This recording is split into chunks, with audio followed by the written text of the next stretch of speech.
My name is Bianca, and I'm 32 years old. 3 days after I gave birth to twins, my whole world collapsed in a single afternoon, and then, quietly, I rebuilt it from the rubble while everyone else was still celebrating what they thought was their victory. I had been in that hospital bed for 72 hours. My body felt like it had been through a war, because honestly, it had. Twin pregnancies are not gentle. The delivery had been long and complicated, and I had barely slept since the moment my son Leo and my daughter Nora came into this world. They were small and perfect and completely unaware of the storm that was already gathering around them. I remember lying there, one baby on each arm, thinking that whatever I had suffered to get to that moment had been worth every second. I was wrong to think the suffering was over. My husband, Garrett, had been at the hospital for the first day. He held the babies, took photographs, smiled for the nurses. But by the second morning, he had excuses. A work emergency, a call he couldn't miss, a meeting that apparently couldn't wait 3 days while his wife recovered from bringing 2 human beings into the world. I told myself it was stress. I told myself he was overwhelmed. I had been telling myself those kinds of stories for 2 years, which is how long I had been quietly noticing things I didn't want to name out loud. On the 3rd day, I was alone in the room with Leo and Nora when the door opened. I expected a nurse. Instead, I got Garrett's mother, Sylvia. Sylvia Hargrove was the kind of woman who made every room feel smaller simply by walking into it. She was 71 years old, immaculately dressed even on a Tuesday afternoon, with the kind of composed expression that came from decades of getting exactly what she wanted. She had never liked me. She hadn't hidden it particularly well either. From the moment Garrett introduced us, she had looked at me the way people look at something that doesn't quite belong in the room. Politely tolerated, never accepted. Behind her walked a woman I had never seen before. She was younger than me, well put together, carrying herself with the quiet confidence of someone who had already been told she'd won. She didn't introduce herself. She didn't need to. I understood immediately who she was, what she was, and why she was standing in my hospital room 3 days after I had given birth. Sylvia set her handbag on the chair beside the door and told me, without any warmth and without any hesitation, that Garrett had been with this woman, her name was Celeste, for 14 months.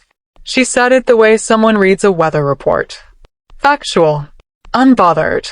She then told me that Garrett wanted a divorce, that he wanted to move forward with Celeste, and that the family had discussed the matter and reached a decision about how it should be handled. Then she placed a document on my bedside table. Divorce papers already prepared, already filled in with numbers and terms that someone with a team of lawyers had spent real time constructing. And decided, she placed a single sheet with a figure printed at the top. $22 million. A settlement. Clean and final and designed to make me go away quickly. She told me to take the money and sign. She told me Garrett only wanted the children. I looked at Leo. I looked at Nora. They were asleep, both of them, completely peaceful, with no understanding of what was being said 3 feet above their heads. I want to be honest about what happened inside me in that moment, because I think people expect a story like this to have a dramatic reaction, screaming, crying, throwing things. What I actually felt was something much quieter and much more dangerous. It was clarity. A door in my mind swung open, and behind it was every moment I had ignored, every excuse I had made, every time I had shrunk myself down to make Garrett's world more comfortable. And standing on the other side of that door was a version of me that was done shrinking. I looked at Sylvia. I looked at Celeste. Then I looked back at the papers. And I signed them. Sylvia's expression shifted just slightly, a flicker of satisfaction, of relief, of a woman who had just gotten what she came for. She picked up the documents, nodded at me once like I was a transaction that had been completed, and turned toward the door. She had no idea what I had just set in motion. What Sylvia didn't know, what Garrett didn't know, what none of them had bothered to find out in 14 months of planning this, was who I actually was before I became Garrett's wife. Before I took his last name and moved into his family's world and let myself be made invisible.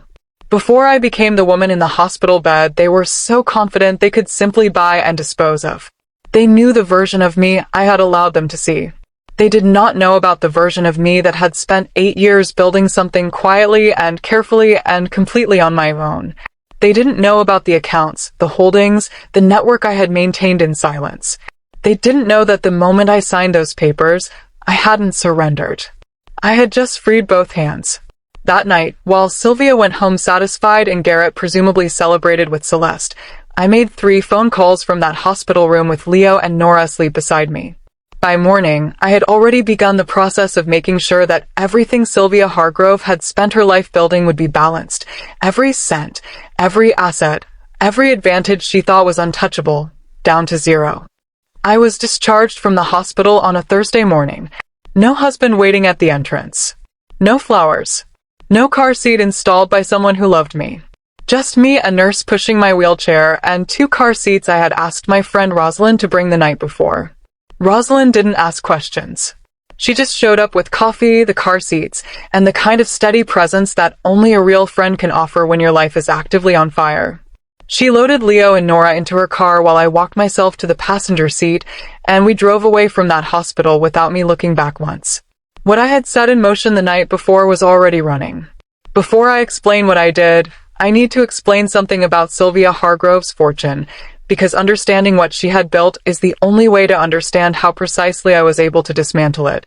Sylvia controlled the Hargrove family holdings through a private trust structure her late husband Reginald had established decades ago. On paper, the trust was airtight. In practice, it had one significant vulnerability. It had been managed lazily for years by a firm that prioritized stability over scrutiny. Nobody had looked hard at the underlying assets in a very long time. I had.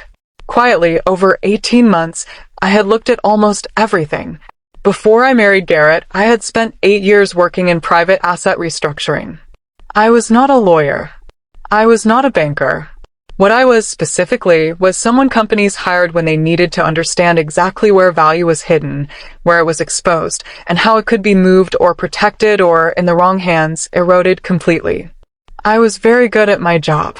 I had stopped working publicly when Garrett asked me to, which I now understood had been less about our relationship and more about keeping me occupied with domesticity while he built a parallel life with Celeste. The 3 phone calls I made from my hospital room were to 3 people I had worked with for years. A forensic accountant named Victor, a restructuring attorney named Philippa, and a former colleague named Desmond who now ran his own advisory firm and owed me a favor significant enough that he picked up on the first ring at 11 o'clock at night and simply said, "Tell me what you need." What I needed was a full audit trail on every asset connected to the Hargrove Trust, cross-referenced against the settlement agreement Sylvia's lawyers had prepared. Because here was the thing about that settlement. $22 million sounds like a large number until you understand what it was actually structured around. It was designed to transfer specific assets to me while simultaneously shielding the larger holdings from any future claim. The people who wrote it were clever. They had just made one mistake. They had assumed I would take the number at face value without reading what was underneath it. I had read everything. By the time Rosalind pulled into my driveway that Thursday morning, Victor had already identified 4 asset positions within the trust that had been misrepresented in the settlement documentation. Not fraudulently, carefully. The kind of careful that looks clean until someone who knows exactly what they're looking at spends 6 hours with the right software and the right access. Philippa had already filed a motion to pause the settlement finalization pending a full disclosure review. And Desmond had made 2 calls to institutional contacts whose relationships with the Hargrove family holdings were, it turned out, far more conditional than Sylvia had ever appreciated. Sylvia called Garrett at 9:17 that morning. I know this because Garrett called me at 9:21, and for the first time in 2 years, his voice had lost that particular smoothness he always used when he thought he was in control of a situation. He asked me what I had done. I told him I had simply asked for a complete and accurate picture of what I was signing. I told him that if the settlement had been prepared honestly, the review would find nothing and the process would continue without issue.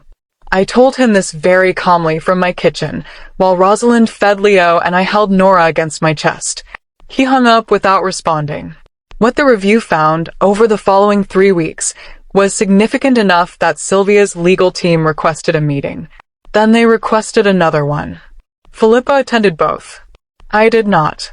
By the end of the second meeting, the original settlement figure had become a starting point for a very different conversation, and the asset protections Sylvia had built into the original document had been systematically dismantled by the disclosure requirements Philippa had triggered.